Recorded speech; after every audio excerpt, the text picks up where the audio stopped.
Levine. One of our top stories from this weekend comes from Pullman, but unfortunately was overshadowed by the football coach from Pullman.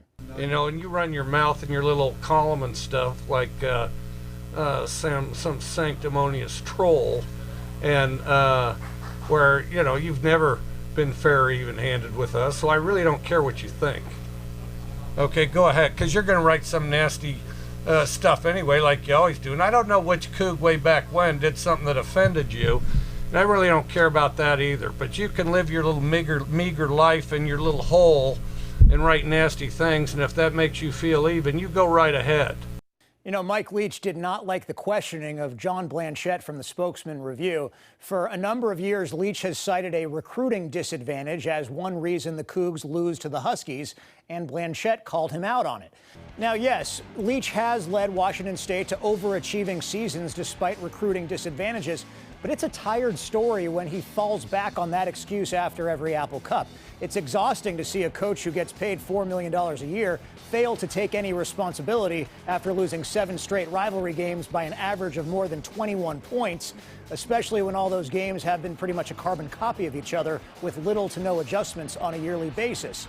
And it's unfair that this is what got so much attention, rather than a different team from Pullman who has overachieved significantly more than its football team this year. And we're talking about the Cougars women's soccer team, which has now overcome all the odds to reach the NCAA College Cup, basically the Final Four, for the first time in school history. Now, to be clear, the Cougs' run to the national semifinals has been nothing short of remarkable.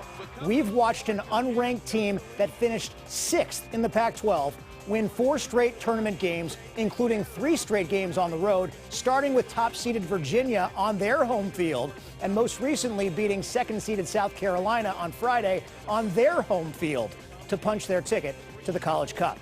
I understand it is like comparing apples to oranges, but I'm going to do it anyway. Imagine in some hypothetical 64-team football tournament, something Mike Leach has actively called for, Washington State's football team winning 4 straight games, including beating 2nd-ranked LSU in Baton Rouge and 5th-ranked Alabama in Tuscaloosa.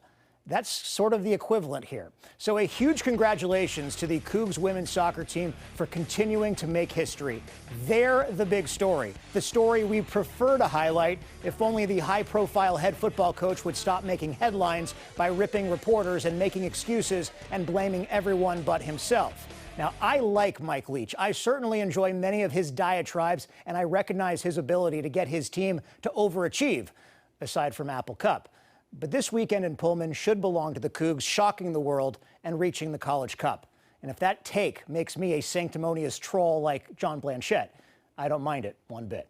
So what do you think? How impressive has this Cougar soccer run been? And what do you make of Leach's post-game comments after Apple Cup and his performances in Apple Cup in general? You can always find me on Twitter at AaronQ13Fox or email us at aaron@q13fox.com.